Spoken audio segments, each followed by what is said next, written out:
Hey, Sexy Monkeys, welcome back to Sky Gene Experience. I'm your host, Ben, and today we are ranking all four of the MonsterVerse movies Godzilla and Kong. May the gods keep the wolves in the hills and the women in our beds.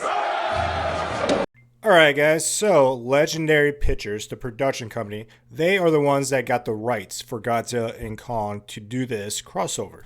Alright, so just a little history before I rank them. The Godzilla movies. First one came out in 1954, and so far we have 29 movies of Godzilla. 29, that's ridiculous.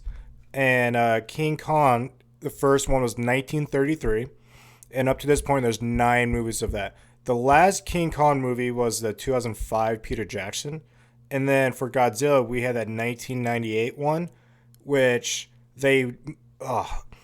I think it was an okay, decent movie, but I was 8 years old, so forgive me, but I see why they're very upset with Americans because the way that they portrayed Godzilla in 1998 was not that cool. Anyway, we're doing the 4 movies, so I'm going to get right into it, guys. Alright, guys, so out of the 4 movies, I'm going to say right now, they're not bad. And there's not one bad movie. They're all fantastically great popcorn movies. So this is not an easy, but a fun ranking to do because I enjoy all 4 of these. So out of the 4th one, coming in last place is your 2014 Godzilla. Okay, so this comes in 4th place, but it's still, for a Sky Gene score, I give this a 7 out of 10. This is a great fucking movie, guys. This movie made, I think, $500 million. It is a great movie. They really made up for the mistakes of the 1998, because you can tell they really put their heart into the Godzilla with the Japanese theme and the Easter eggs. Perfect. With MonsterVerse, I absolutely love how they try to explain if Godzilla really lived in today's world, what would it, like, how could it really, is it possible? And they give you like an actual like cryptozoologist answer, and it's fucking amazing. I love it. For example, they said about like how they woken up Godzilla by a Russian submarine for the very first time going in the depths of the ocean. It awakens it. You know, it's little details about the radiation, and love it. Really, the knock on this movie is you don't really see Godzilla till the very end of the movie. But it's a great origin story, but when the word title is Godzilla, you want to see Godzilla, not the last 20 minutes of this shit. But it's an origin story, and they made up for it in the sequel.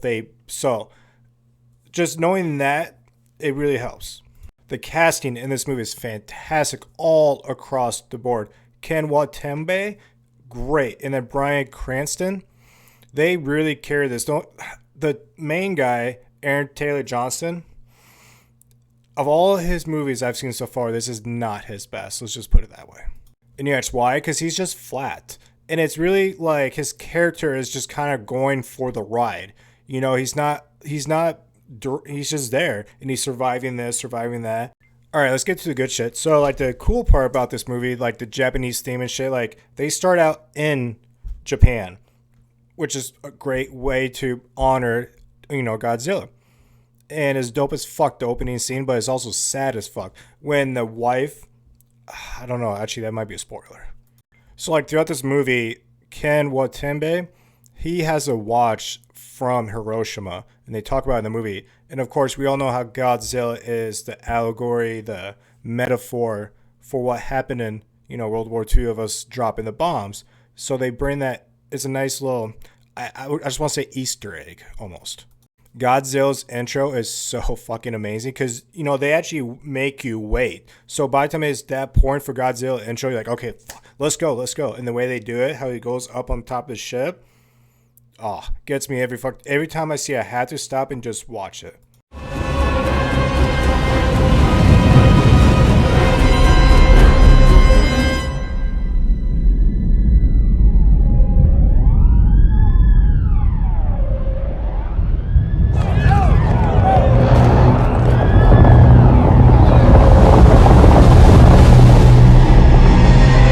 Alright guys, coming in at 3rd place is your 2019 Godzilla King of Monsters, the sequel to Godzilla, and the 3rd in the universe.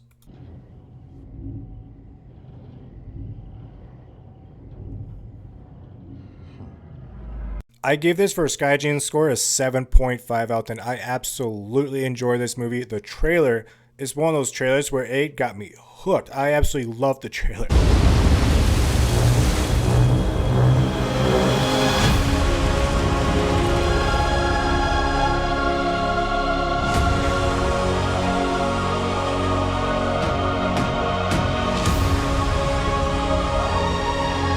You are out of your goddamn mind!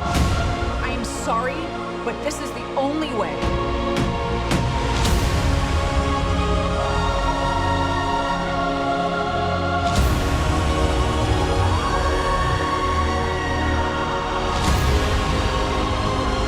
You're a monster. I'm sorry.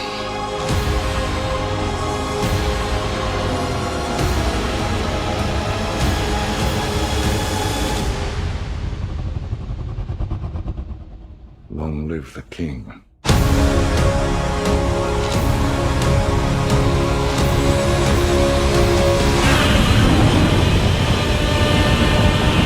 But the color palette, the blue, this movie is very blue. Absolutely love this. And you get what you wanted from the first Godzilla movie. You get to see Godzilla be Godzilla from the start to the finish. Absolutely love it. He looks fantastic. He looks better than the first one. Even the first one was fucking amazing. But this one, you get to see him. And the creatures in this, it's so like beautiful. Because like Martha, she does like the lightning, bioluminescing. Yeah, that's a big fucking word. Beautiful. Love it. They do a great job on the CGI on this. Mothra, queen of the monsters. Are you recording this, Stan? I record everything, man. And how you can't go wrong with Charles Dance. Fucking love Charles Dance, dude. I just watched Dracula, Untold the other day. Badass Dracula. If you need, trust me, guys, go watch Dracula Untold. Charles Dance is like the master vampire, which leads to Dracula. Anyway, I'm getting off point. Let's get back to Godzilla. All right, so you have Mothra, then you have Rodan, and then the King Ghidorah.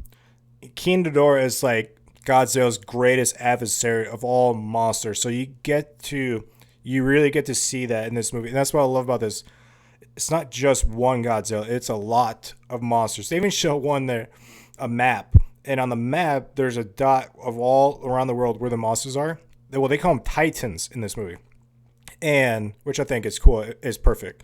And if you look in Scotland, there's a dot over Loch Ness, which means the Loch Ness monster is one of those Titans, which, let's have a movie about that. Really, the knack, I really not a fan of this movie, is too much human activity in this movie. Like, just let the monsters be the monsters and the humans just watch. Or trying to get out of the way, but we just do stupid shit in this movie. And we take up too much screen time. Another thing I really was not cool about this movie was the whole bad guys with the guns. Like, we don't need this to turn into a bad guy gun shit. I'm down for a bad guy, but it's more of a mind, not shooting shit. It's not for this. And lastly, two cool things about this movie I love. You have a battle in the air and underwater, which you really do not see before. And they hit a home run on that. Overall, guys, though, I absolutely love this fucking movie. This was tough to grade. It really was. All right, I'm moving on to second place. All right, guys, coming in at second place is your 2017 Kong Skull Island with a Skygen score of an 8 out of 10. Guys, I fucking love this movie. I love this movie so much. The color pattern, how it's so green, and the nature of this. This is my nature. The green, the water, and Khan, like, he looks great.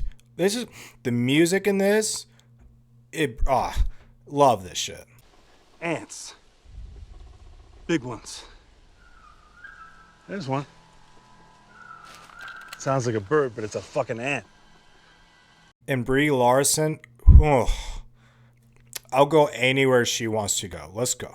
It was just cool to be on Skull Island. Like, Skull Island should just have its own TV series. Peter Jackson's King Kong, they did pretty decently good at that with when they fall in and all the bit bugs and shit. And then they really took that and just like times it by 4, which I absolutely love. The intro was pretty fucking badass. It was a great way to get you hooked. It got me hooked instantly. What makes this one of the best movies is the humor. This is the funniest movie of all 4, hands down. There's not even a fucking question. This is the funniest of all 4 movies. And we can thank Mr. John C. Reilly, baby, the Step Brothers. It's more of a Cold War. Cold War, like they take the summers off? Your casting is just A-list right down the line, man. I mean, Tom Hiddleston, Loki, Samuel Jackson, Brie Larson, John C. Reilly, John Goodman, Corey Hawkins, John Ortiz.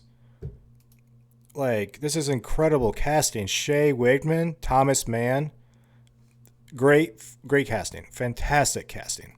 Overall, man, it's a great movie. They show Khan like he's emotional, intelligent, he's territorial, and he's like, he's not just a dumb fucking animal. So they did that brilliantly. And it wasn't just a Beauty and a Beast, which is the main thing. They made it, because the first movie, the 1933 and the Jack Black movie, that was about the Beauty and the Beast. They did not go this route. And it was great, because we do not need to see that shit again.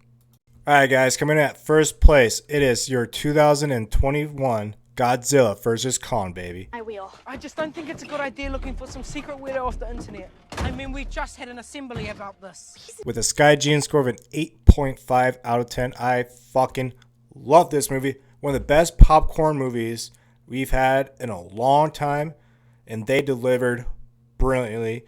In the CGI part, home run. In the fact that you have Godzilla and Kong, and the story is brilliant, and you get Hollow Earth, and it's like a whole new cast also, which they did great. Great popcorn movie. You got the music from like the Kong Scott. They delivered the same way. They had those iconic music. They did bring back some casting also, so you have a mix of people from the Godzilla 2 movie and Kong, and then bring this in. So like Miley Bobby Brown and Kyle Chandler characters, they're in this. So you really focus on Miley Bobby Brown a lot. And Kong in this movie, he's older, he looks different, and there's something that, I don't know, I'm not gonna say what, but he does something in the movie where he has never done before, and it's a nice surprise. And I'll leave that out for you guys. Really, the only thing I did not like was this whole mechanical robot Mega Godzilla. Just not a fan of that at all. That's really the only thing I'm not a fan of.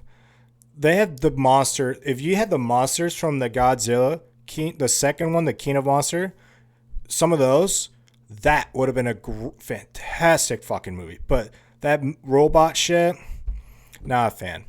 Hollow Earth though, wow. Let's put a TV series down there. I want to fucking see more. That one serpent, that snake that can fly, terrifying as fuck, dude. Holy shit. I saw at the end of this movie, Kong is in Hollow Earth and they're down at the people. So we gotta continue it, man. Continue Hollow Earth. Just do something. It was dope as fuck how they start the movie out at Skull Island. So it was great to just go straight there. Across the sea, there's a girl, she's waiting for me. Cross over the river, beyond every cloud. I mean, the highlight of all 4 movies is the epic battle at the end of this movie. Like, holy shit. They're in, Hong Kong, and the lights and the building and the way they do that shit, how, like, that's Kong's territory. Kind of like a jungle, you swing a tree to tree, but this is city to, like, building to building. Fucking amazing. And then they team up like WWE and take down that shit. I love that. Overall, this whole 4 movies, I really enjoy. I could put them on any time, and I'll watch it straight through, no problem. Alright guys, lastly, I did see something about how Apple TV is going to do a live action Godzilla something. So I'm going to see more about that. Netflix is doing a Kong animation. So we'll see about that. And then I guess there's one more live action TV series in, I don't know, somewhere out there that I'm going to have to dig into more and come up with something. But so it sounds like we're going to have something. I mean, they came out with the confirmed sequel for Godzilla versus Kong. So we know there's that. And then these TV series. So there might be a big future that it's going to look great. It's going to look great. All right, guys. Thank you for listening to my rankings. I'm curious, what's your guys' rankings? If you guys want to write in the comments below of your rankings, I'd love to check out. What do you guys think about the future of this universe? Do you guys want to see more Godzilla, more Kong? Do you guys want to see TV series? I'm thinking like Hollow Earth, Skull Island. Well, I mean, Skull Island is kind of... Well, I guess you could go back in time and do a Skull Island, like a time period. So yeah, that opened that ship. Okay, let's do that. All right, guys, I'm out of here. Remember, if you go to jail, don't drop the soap.